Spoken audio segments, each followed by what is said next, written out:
serotonin, your happy neurotransmitter. 95% of the serotonin in your body is created in the gut. So if you don't have the right microbiome, you're not eating the right foods, you're not going to produce the right levels of serotonin. So if you actually don't take care of it, you could be depressed? Absolutely, but also serotonin has two other functions in the body. If you have low serotonin, you're not going to have good bowel movement. Also, it's one of the cofactors for your melatonin production is your sleep hormone. When you have low serotonin, you have poor sleep, anxiety, depression, challenges with bowel movements. Let's talk about Botox. Okay. Why are you talking about Botox? There's been research finding people with Hashimoto's and they're a link to Botox. So I stopped and my autoimmune antibodies did come down dramatically. So if there was one or two things that people could do today to have better gut health? I try to advise my clients to have about half a plate of, and the other thing is... Okay, let's go.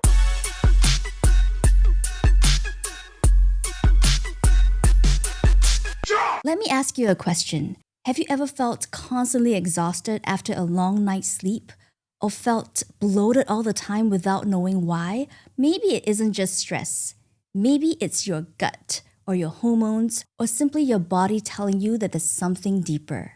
I'm Nicole Lee and welcome back to You Never Know, where we talk about life, career, change, and the stories of people who have taken the unconventional road and embraced the unknowns. If you liked my content and podcast so far, remember to like, comment, or subscribe wherever you're watching or listening to this to help me create more inspiring content in the future. Today's guest is a functional medicine coach who believes in getting to the root cause of health issues, not just managing your symptoms. Today, we're going to go beneath the surface of the symptoms that many of us carry and learn more about how to listen to our bodies. It is my absolute pleasure to welcome Jo Brownlow to You Never Know. Welcome to the show, Jo. Hi, thank you for having me. I'm going to start with a very basic and fundamental question. What exactly is functional medicine? Okay, so functional medicine is the science of looking for the root cause of why somebody's health is out of balance. Okay. It's all about looking under the hood and understanding what's caused it and then being able to reverse these illnesses by using lifestyle changes and maybe adding in some nutritional support to basically reverse these diseases. Okay, so we're going to get to autoimmune diseases later because I think that's something that is coming up a lot these days and I'm hearing a lot about as well. But first of all, you're not a medical doctor. No. You're a functional medicine coach. Yes. So you don't diagnose an illness, but you go to the root cause. Tell us, how do you actually do that? I actually have a degree in chemistry, so I have quite a sort of a biochemical background. Okay. So the functional medicine side of things is I've been trained to look at blood work. So even though I'm not a medical doctor, I've been trained to look at blood work from a more optimal standpoint. Okay. So you may go to the doctor and get a set of blood work run and you'll get a hematology panel, which is all about your blood, your cholesterol, your blood sugar. And there will be certain reference ranges that are advised that if you go above or below some of these reference ranges, then they're suboptimal. Now, I'll look within the reference range and look for the optimal range. And that will tell me and give me clues to whether that person is heading towards an illness or whether there's something that we're reversing. So that can be a standard set of blood tests can be run, but I also look into the person's life experiences. So they fill in a deep dive health history and symptom questionnaire. So I'll look into, what illnesses did they get as a child? Did they have stress or trauma as they grew up? Have they been eating a nutrient deficit diet for their whole life? Symptoms, things like poor sleep, constipation. The symptom questionnaire is probably about 150 different symptoms. Wow. So I then get them to rate these symptoms. So they have to spend some time and really understand what is happening in their bodies. And sometimes filling in the form in itself can really highlight quite a lot of aha moments for people. Right. What are some of the symptoms, for example? That oh gosh, it could be anything from headaches, insomnia, rashes, skin rashes, period pains, breast pain. Okay. So it's very detailed, and it can really help me to get an image of what that person might be experiencing from a day-to-day life. Yeah. And then I can puzzle piece the blood work and the history of, Right. you know, how their life has been up until now. Prior to meeting, I spend probably up to an hour of really puzzle piecing what's going on. Right. And we then meet and we run through everything. And actually within the session, I sometimes get some really strong aha moments myself. Right. And then I send a thorough follow-up protocol, which basically gives them a list of the areas that I feel are out of balance and what the root causes are. Yeah. Together with some supportive lifestyle changes that we've sort of agreed during the call. People become sick and they get these alarm bells ringing when they become sick.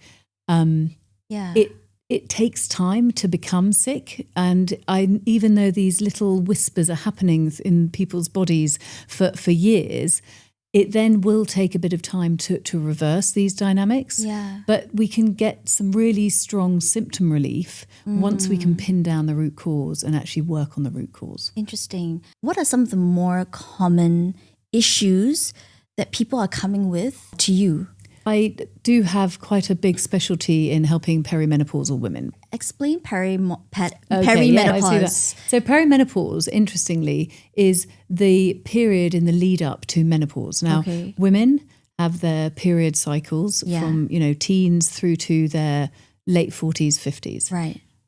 In the 7 to 10 years prior to their last period happening, right, or menopause, which is a year since their last period, right, there will be fluctuation in sex hormones.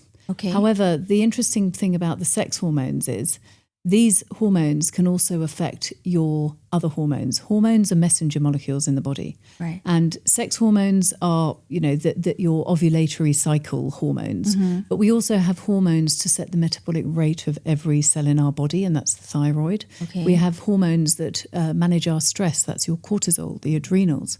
And so when we start going through perimenopause, we have a drop in progesterone for the first hormone that tends to drop. And that then affects the other hormones in our body. Right. And because they all work sort of as a band together. So you've got the cortisol, if you're, say, chronically stressed, that will skew your progesterone levels to lower your progesterone levels. Right. So it's an amazing merry dance they lead. But if you have certain lifestyle issues, then you're going to end up having a more symptomatic perimenopause phase. Oh, really? And then go into menopause, which is where your estrogen and progesterone are very low. And I need to support people to adjust to the change in their bodies during that time. I see. Because it can be really well supported with lifestyle changes. Absolutely. Right. Okay, I want to hit pause. There's a lot of things going on, right? So one thing that I picked up was you said your lifestyle affects the levels of progesterone in your body as well. Give us an example of that. Stress. Right. We live in a world full of a lot of juggling and doing. Yeah.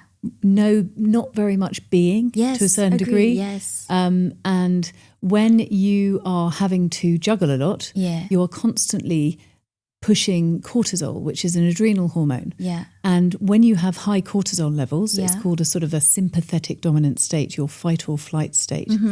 That can lead to a suppression of either ovulation, which is that mid-cycle peak where you then get the release of progesterone. Right. Or it can affect your blood sugar, which then also, so basically cortisol and progesterone essentially come out of the same pot. And if you're pushing everything to the cortisol side, you've got less available for progesterone. Progesterone is that lovely calming hormone. And so that's the thing that allows you to get a really good night's sleep and makes you less anxious and makes you feel just calming, because progesterone triggers the release of something called GABA, which is a little bit, a bit too detailed, but that's a calming neurotransmitter. I had no idea. Yeah. But interestingly, adding magnesium glycinate can support your GABA production. So that can really mitigate some of the drop in progesterone. It's not going to mitigate the whole symptoms that you get from dropping progesterone. But there are certain tweaks, understanding to calm your nervous system and to really step into the relaxation state on a regular basis can really help shift your hormones to feel better. And progesterone is only found in women. Well, men have it as well too. Okay. But the thing is, men don't have this ovulatory cycle. We have a monthly cycle. The men has, and the main hormone that they tend to be affected by is testosterone. Right. So that's sort of the male hormone. Yeah. But we all have, testosterone, estrogen, progesterone. Yeah. It's just a different cycle for them. Different cycle, different levels. Yes. Well, I find it's so fascinating because it's all interconnected in terms of understanding what it's like to actually be a woman as well. Yes, and to understand how your body works, because the same levels of stress, which comes in the forms of cortisol production, will affect a woman differently to a man. Well, actually, for men, there is a shift in hormones for men. Right. And for men, it's not so helpful either. So stress for anyone, for being unrelenting, is not helpful. For sure. Interestingly, stress, your cortisol, pushes up your blood sugar. So you could be eating... For both men and women? For both men and women. So you could be eating a really healthy, nutritious diet, low in sugar and carbs, and be chronically stressed and still get type 2 diabetes. Interesting. But for men, cortisol can lead to suppression of testosterone. And so that's part of, you see a lot of nowadays, there's fertility is being affected by the world we live in because we have a very sort of high stress world that we live in. Right. So for women, it's a suppression of progesterone. Yeah. And for men, it's a suppression of testosterone. Yeah, very simply put. But when you get more stressed, it then causes different diseases. Yes. Right? Yeah. That's extremely important. So then you also mentioned that, I can't remember the name, something that actually helps to mitigate magnesium, which is a mineral. Right. And when we're stressed, we tend to use up magnesium a lot. Magnesium is a cofactor in a lot of biochemical reactions in the body. Right. And so when we're stressed, the magnesium becomes depleted. Right. And then we end up, that isn't there to fulfill its role in all these biochemical reactions in the body. Right. But if we add magnesium, that helps producing something called GABA, which is nice and calming. It's a neurotransmitter. Right. And that helps promote it. So I tend to pretty much every single woman I deal with in midlife, magnesium glycinate is the first thing. So you take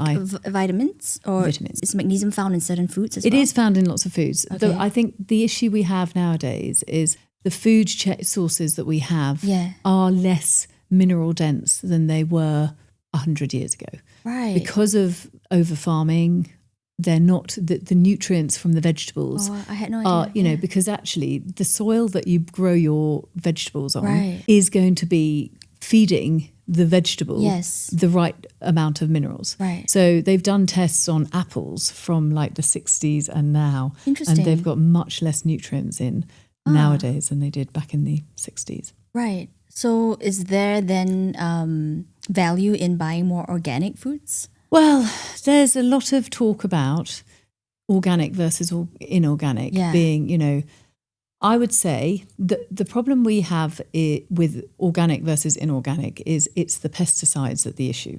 It's not whether they're more nutrient dense or not. Okay. However, most organic growers would want to grow their vegetables in probably more nutrient dense soil. So, whereas if you're growing vegetables covered in pesticides, that's just another factor, because the pesticides themselves, they're going to kill off the bugs on the plants. Yes. And then when you consume them and they go inside your lovely gut, your microbiome is affected, which is these trillions of bacteria that you have inside your gut that help to assimilate nutrients from your diet. Right. And so if you've got pesticides on your food, you're then basically going to be affecting the microbiome in the gut as well. Interesting. So there is value in actually eating organic foods. Yeah. It's more expensive. It's more expensive, but there is also there's a company called, or I think it's an institution called the Environmental Working Group. Right. And they produce a list every year called the Clean 15 or the Dirty Dozen. The Clean 15 are the vegetables that you can eat that are inorganic, but they don't have as many pesticides. They don't seem to harbour the pesticides as much. Oh. And then you've got the dirty dozen, which are the ones that you really don't want to have inorganic. And I tend to get my clients, because I know it's expensive to eat organic. Yeah. So why don't you choose all the clean 15 foods, soak them in, say, baking soda or apple cider vinegar or a good vegetable wash, and then you can use them in organic. Right. But just the key ones, like the ones that are the dirty dozen, you want to focus on having. Okay, yeah, we got to get our hands on that list. Yeah. I think it's fascinating and very interesting. So that's one about stress. And the other disease that people are now getting more often is the autoimmune disease. Yes. And I know that you yourself have Hashimoto's. Yes. So that's the thyroid autoimmune disease. Tell us what autoimmune disease is. I know you mentioned a bit earlier. Yes. And what's causing an increase in these diseases? So environmental factors are very strongly linked to the increase in these diseases. An autoimmune disease is where the person's own immune system starts attacking a body part. Yeah. So for me, it was my thyroid started being affected, and a lot of women, in fact, there are more women getting autoimmune diseases than men getting them. Okay. Now, the thyroid is one main one, but there's things like psoriasis where you get sort of scabs on the skin. That's also autoimmune. Yeah. Rheumatoid arthritis, that's also autoimmune. Right. And the root causes, it's actually 4 factors that sort of need to be present. There is normally a genetic predisposition. It could be that somebody else in your family has got it. There will be some form of trigger, and it could be anything from bacteria, maybe you have a gastro bug, right, or it could be a virus, or it could be a parasite, or chronic stress, or missing certain nutrients in the diet. Okay. Then there is also just an immune imbalance. So it could be hypersensitivity to certain foods, or it could be environmental allergies. But the key thing, that the root of all of these is a leakiness in the gut. Now, the gut is this beautiful exchange corridor between the outside world and your internal systemic body. Okay. Because if you think about it, your mouth is open and everything that goes in there is actually external to your systemic body until it gets broken down, absorbed, and then passed through the cell membrane into the systemic body, into the bloodstream. Right. So when you have a leaky gut, the gut is more open than it should be, and it starts to allow toxins and food particles that are slightly larger than they should be into your systemic body. At that point, the immune system goes, oh, you shouldn't be there, and starts to send killer molecules back to these particles that are foreign objects.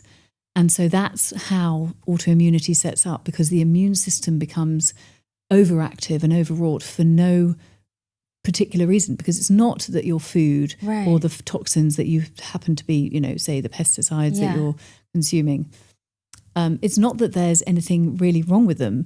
Your body can live with them, but it's going to set your immune system to be out of whack. How do you actually get a leaky gut in the first place? Oh gosh, there's lots of things that cause it. Yeah.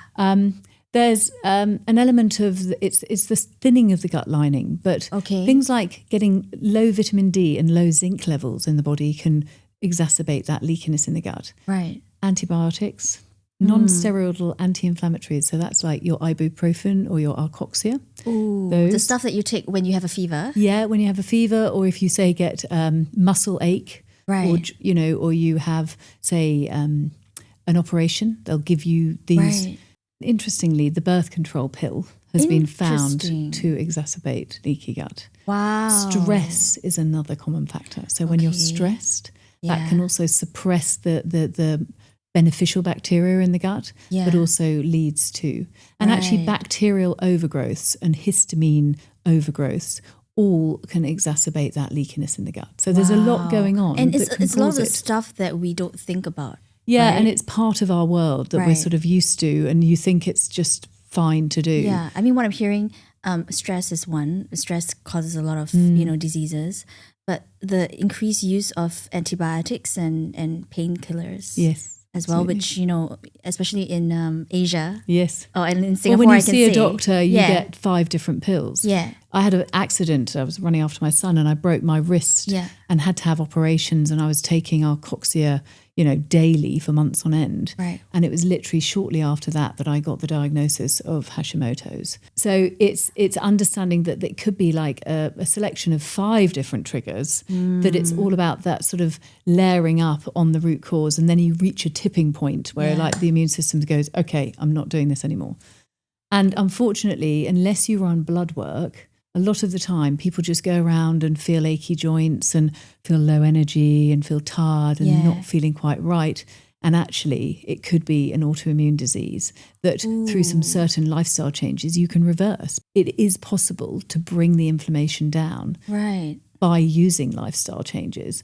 It's not necessary to sort of take these strong immunosuppressant drugs, which a lot of a rheumatologist will tend to prescribe, especially if it's something like rheumatoid arthritis. Yeah, which a lot of people have. Because a lot of people have, because it can be very painful and really not life-worthy, when you have it. So like when you have achy joints. Yes, and absolutely. On the knees or the knuckles and stuff. Yeah.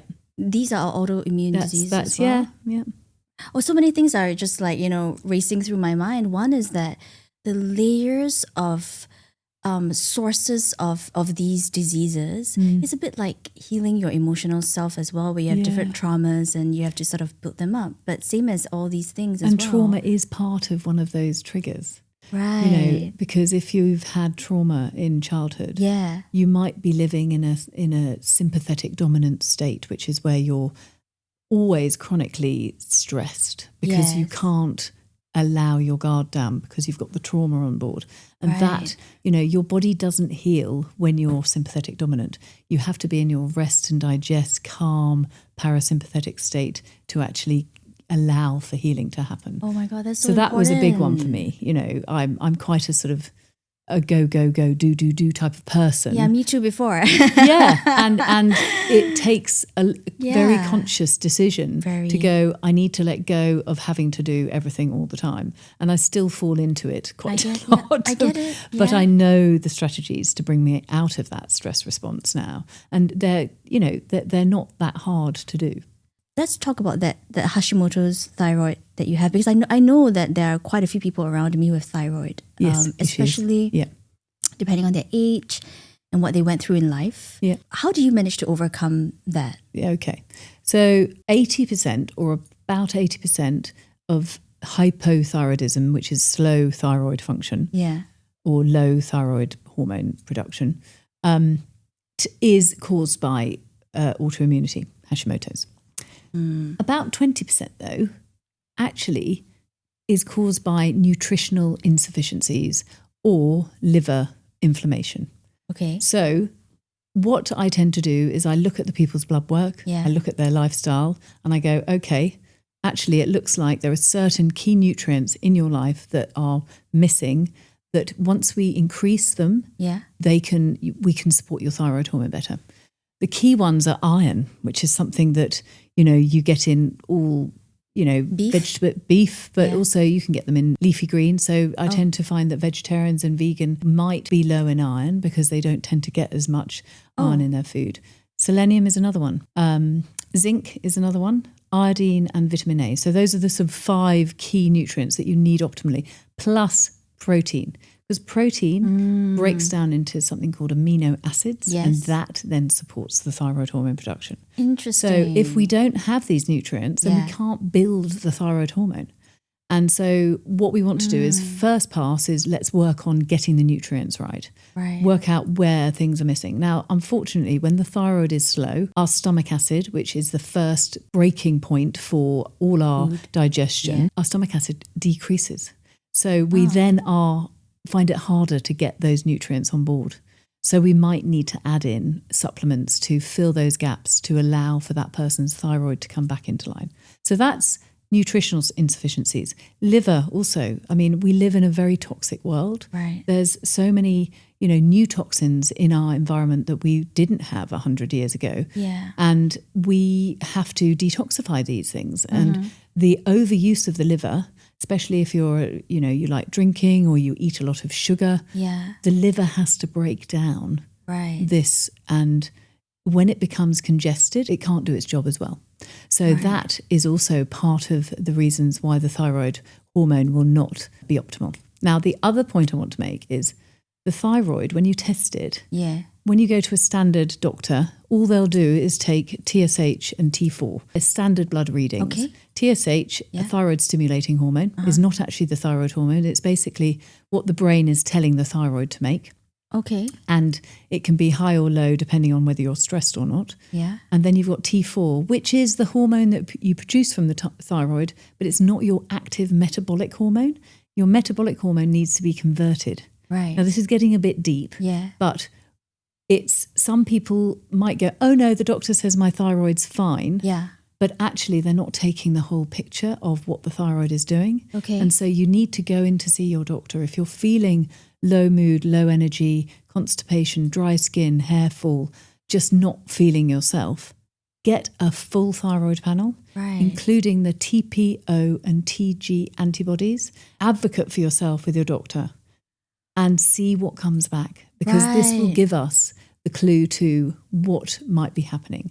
Are you converting to the active T3 hormone? Wow. And do you have the autoimmune antibodies? Because once we know that, we can then start working on it. Now, for autoimmunity, there are some key things. Working on stress. Gluten. Our favourite food. Yes. Gluten, unfortunately. Really? It triggers the release of something called zonulin, which is an enzyme that opens the gut lining.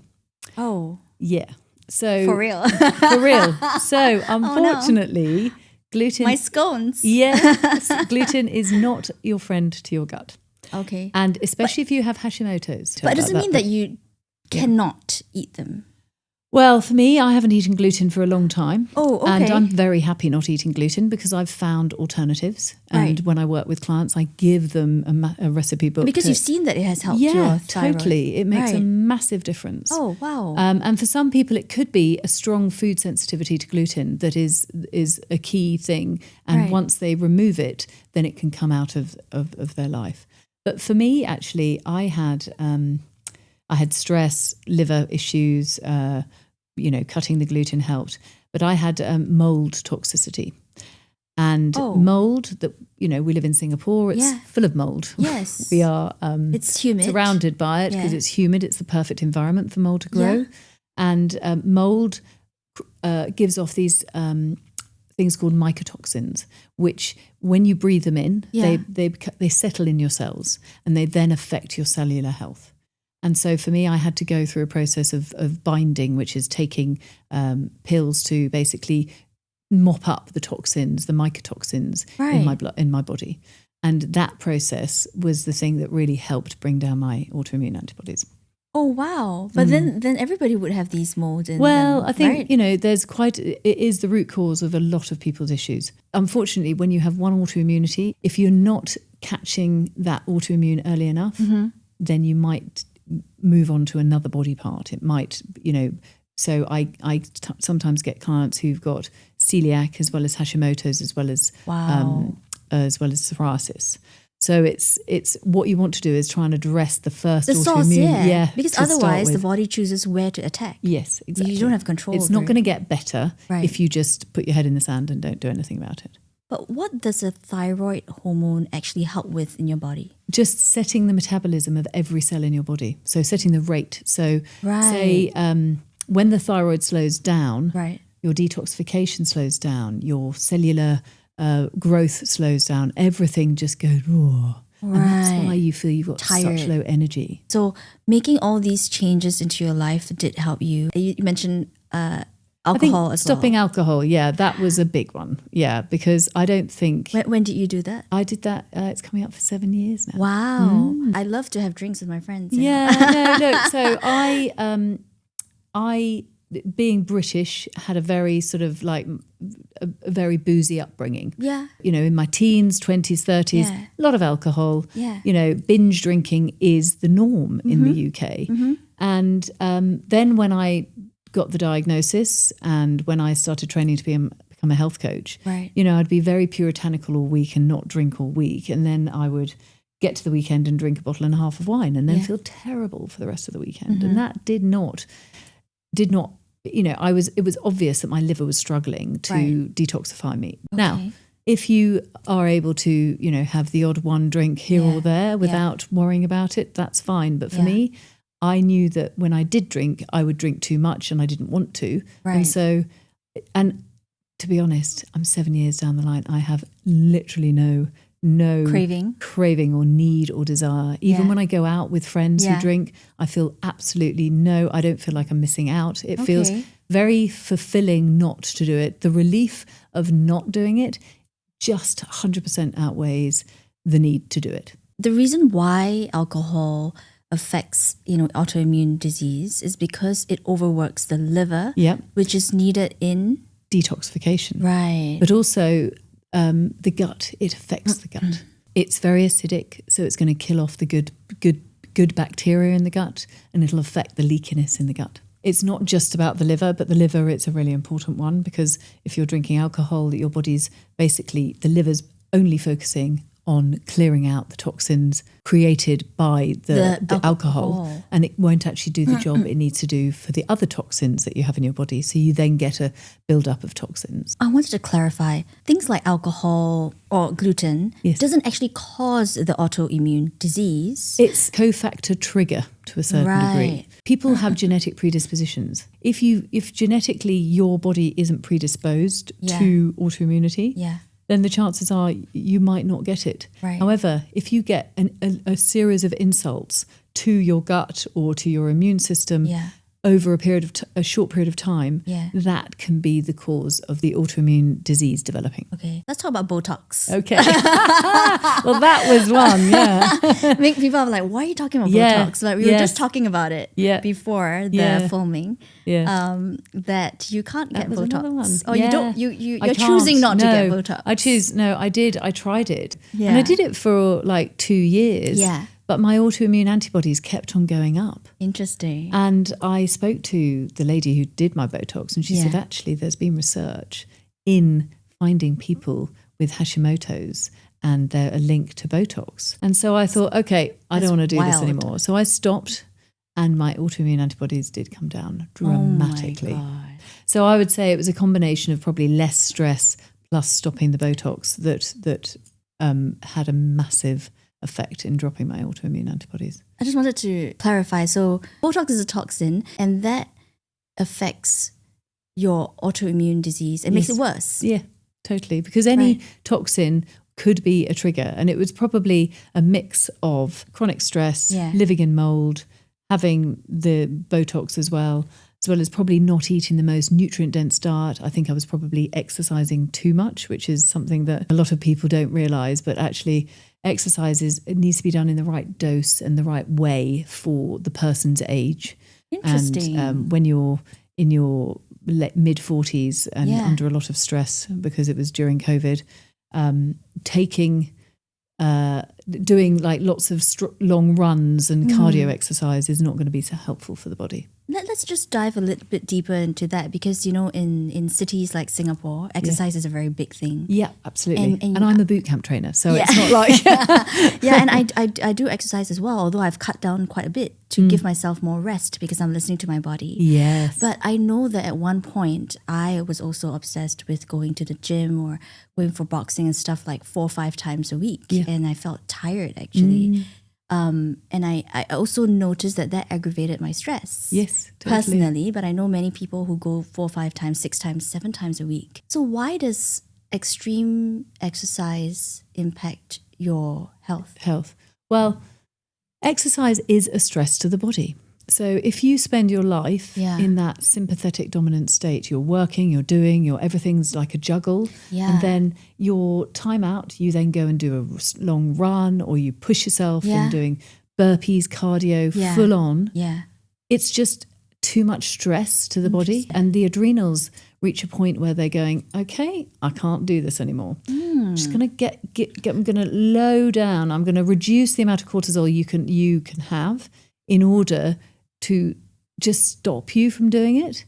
So you then end up with people who either get like crash and get like chronic fatigue. The key, especially for women in their midlife, when they're in their perimenopause years, we want to tweak the exercise to be much more strength-based, maybe a bit of yoga, a little bit of breath work to allow for that sort of stretching and release of the body, because that's not going to be depleting their adrenals. It's going to be building strong blood sugar stopping muscle, because we want muscle as we get into perimenopause. And when you deplete your adrenaline, what does that do? Your adrenals, that's your cortisol. If you deplete them, you don't have energy. It's basically your cortisol is your stress response. It's your get up and go hormone. And so you deplete it and you just don't want to move anywhere. Taught to think that exercise helps to relieve stress. Well, that's a narrative that a lot of people have. And I'm not saying don't move. It's just moving the right way. And move in a way that's sustainable for your body to actually function in a better way on an everyday basis. Yes. And it's things like listening to your body. And if you get a bit of a crash in the afternoon, if you've done some exercise and suddenly at 2-3 o'clock you're like, oh my God, I can't move. You've overdone it, you know. Some people fall in love with running long distances because they get this really great endorphin rush when they do it. But actually it's like a sort of they're self-medicating with the exercise to give them that endorphin rush. But if they can tone it down a little, they'll get that more balanced energy production rather than that push high and then that massive drop. We want to get a bit more balance. I was told by my doctor I had to stop running. And because you do that very often, you need that because it suddenly pulls back a lot when you actually don't. When your adrenals get to that point of going, I can't do this anymore, you push yourself to do the run, you get this lovely high and you feel lots of energy, and then you get that crash. You then get addicted to the way it feels to, well, it's like a sort of, you know, it's an endorphin rush that you get. So you can become a little bit addicted to that high. But so it's all about the strength, especially midlife. You know, I'm not saying that running isn't a great form of exercise, but it's all about balance and not doing it every day. If you say want to do like 2 to 3 times a week, but add in a bit of yoga, add a bit of strength training to keep that balance and to really listen to your body. I love that because I think so many of us don't actually listen to our bodies that much. We find it hard, including myself. And I realized that when I know that I'm tired and I know that I need to rest more than maybe the person next to me, then I know that's for me and I don't necessarily have to follow what everyone else is doing. Yeah, totally. Right? I want to go back to, Jo, to why you actually really started functional medicine. And I think it had to do with your son. My little Archie. So, prior to functional medicine, I was a little bit unhealthy, or prior to having children. So Archie, at the age of about 5, really wasn't thriving. He was unable to focus or study or really interact with other children. We'd take him to football classes and he would go sort of walking off in the other direction. And we had this sort of an EdPsych report run for him, which is where basically they analyse what's happening with his behaviour and his brain and his cognitive ability. And they diagnosed him as dyslexic. This was at age 6 going on 7, dyslexic dyscalculic. And we had 2 different EdPsych reports. One said autism, the other one said they couldn't rule it out, but they couldn't diagnose based on what they had. And for me, it was a bit of a wake-up call of, I don't want my son to struggle like this. What can I do? And a girlfriend of mine said, have you thought about looking into his diet and his gut? Because I did notice that he was perpetually bloated by the end of the day. We got referred to a nutritionist where we did a GI map stool test. Now, this is the best type of stool test to understand what's happening inside the gut, because it gives us the idea of what the bacteria are doing, whether there's any parasites, viruses, what the digestion level is, whether he's digesting well or not, whether there's leaky gut, because there's zonulin marker. And we realised he had this massive amount of candida in his body. And Candida is a fungus, which we were living in mold, and mold is a fungus. So the realization that he created this sort of massive Candida overgrowth in his gut, which causes very strong brain fog. And so the brain fog for him was his inability to connect with the outside world, his inability to focus. Oh. So we did a Candida cleanse. We also did a parasite cleanse. I mean, we did some fairly hardcore stuff. We changed his diet dramatically for a very strict period of time. Yeah. And the change was really very, very obvious. Within 6 weeks, we could see a massive change. And really? it was really amazing to see. I'm really happy for him and for you, but I wanted to ask, like, so your gut health, because you said he had an overgrowth of Candida, yes, which is a fungus. Yeah, it affects the brain. Yes, absolutely, because our gut it assimilates the nutrients that we need to create neurotransmitters, which are these messenger molecules in the body, which are basically, a neurotransmitter. Examples are serotonin, which is your happy neurotransmitter. Right. 95% of the serotonin in your body is created in the gut. So if you don't have the right microbiome, or you've got you're not eating the right foods, or you're not breaking down the foods properly, you're not going to produce the right levels of serotonin. Now, for concentration, dopamine is one of those that is the neurotransmitter for concentration. And in kids with ADHD, it tends to be low.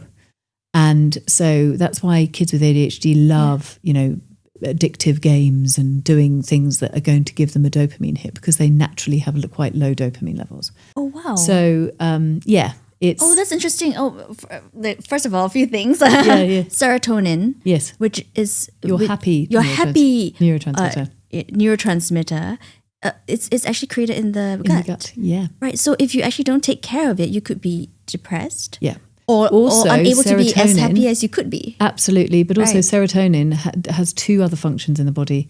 It supports bowel motility. So if you have low serotonin, you're not going to have good bowel movement. So you're not going to go to the toilet every day. Right. And also it supports, it's one of the cofactors for your melatonin production. Now, melatonin is your sleep hormone. Right. And so when you have low serotonin, you have poor sleep, anxiety, depression, and challenges with bowel movements. So, what we want to do is make sure that you're getting all the cofactors needed for serotonin production by optimizing the diet, and that can then have massive effect on the brain. Okay. So if there was one or two things that people could do today to have better gut health, what would it be?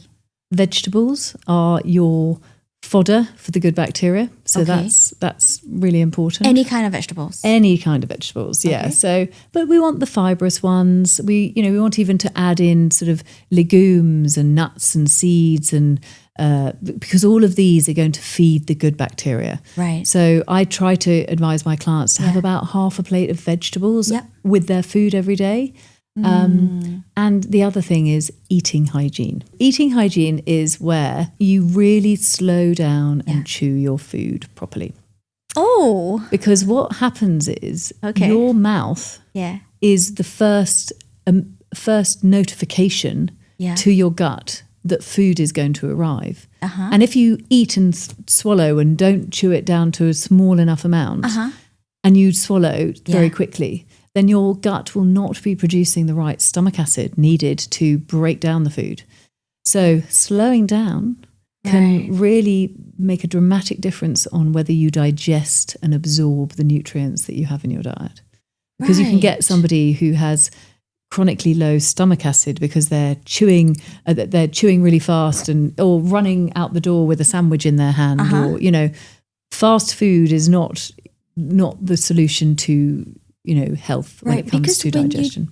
When you chew less, what does it signal to the stomach? Well, it doesn't. It's too fast and it's not signaling. And then also the food is in larger food particles. So it means that the stomach acid is having to work on something that's too big for it to break down. So it has to do much more of a job. And of course, when we go back to the thyroid affects your stomach acid production, but stress is another cause. So a few breaths just before you start eating. So your gut affects so many things. Yeah. including your brain, including your thyroid, your hormones. Let's talk about anxiety. Yes. Because we're living in Singapore, where it's a city life. A lot of people are working all the time, and a lot of people are anxious. Yes. And people do blame it on work, and a lot of it is work related, right? Yeah. But what else is causing this anxiety, you think? From a physiological standpoint, serotonin can be a cause. We talked earlier about another neurotransmitter, GABA. Yeah. So when that is too low, GABA works with something called glutamate, which is the opposing neurotransmitter. Yeah. And they tend to have to go together. So if GABA goes high, glutamate has to match it. So you get this so if you get high GABA, actually when you drink alcohol, you get this lovely surge of GABA. That's what makes you feel woozy and lovely. Oh, it's the calming. It's the calming, yeah. Okay. But what happens is, and you'll find a lot of people tend to, after quite a few drinks of an evening, that they'll get that wide awake feeling in the middle of the night. Yes. That's glutamate kickback coming to get you. But some people might not produce good levels of GABA. They might be low in magnesium. Right. Another one that I find quite a lot, especially during perimenopause, is histamines. Now, we all know what a histamine or antihistamine is. Yes. So that say you have an allergy and you take an antihistamine. Yeah, I take that. Now, histamines are in our food and just in our everyday world. And what happens is when a woman is in perimenopause, her histamine, her ability to break down histamines can become compromised. And so she ends up having high histamine levels, and that can cause anxiety, poor sleep, bloating, that sort of thing. What is histamine? So histamine is basically our mast cells in the body, our immune cells in the body. They set off histamine in response to something that's alerting the immune system. Right. And so it's basically an allergic reaction. But we spend our lives breaking down histamines. We need histamines to support our stomach acid production. Right. But it's like an ongoing process where histamines are created and broken down. And somebody who has sort of low levels of anxiety tends to be able to break down histamines easily. The difficulty is anxiety is this catch-all word. Yeah. And one person's form of anxiety could be very different from another person's type of anxiety. Yes. It's just, it's labelled as not feeling quite right and nervous. And it's quite a big thing to dive into, actually. What's one superfood that is good for your gut? Oh, golly, good for the gut. Ground flaxseed, chia seeds, all those sort of things. Vegetables. Any form of vegetable. Yes. Yeah. I've learned so much about gut health, about autoimmune diseases, about taking care of yourself better and listening to your body. Yeah. So thank you so much for being here today. Yeah, I'm pretty sure a lot of people will learn a lot today. Yeah, thank you for having me. It's been great.